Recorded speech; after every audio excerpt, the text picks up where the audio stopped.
बघा ही एका दिवसात तयार झाली का की गुन्हेगारी कशात पोचली जाते आणि त्यांना कोण पोचतं आणि त्यांना कोण संरक्षण देतं, फोन केलं की माणसांना सोडलं जातं. या सगळ्या घटना आहेत, ह्या मुळापासून नष्ट केल्याशिवाय 2 नंबरच्या लोकांचं संरक्षण जाणार नाही आणि त्यामुळे सामान्य माणसाचं संरक्षण. प्रेस कॉन्फरन्स कशासाठी घेतली?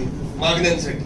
उठाव सगळीकडे का होतोय? मागण्यांसाठी. सरकारने जर तातडीने सगळ्या ऍक्शन घेतल्या तर आम्हाला पत्रकार परिषद घ्यायची वेळ आली नसती.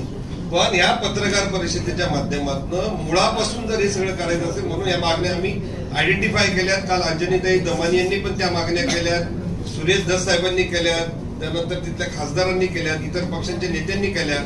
उद्या काही शेतकरी संघटनेचे लोक पण याच्यामध्ये उतरणार आहेत. सरपंच परिषद आहे. काल संभाजीराजांनी सर्वपक्षीय आमदार खासदारांची भेट राज्यपालांशी घेतलेली आहे.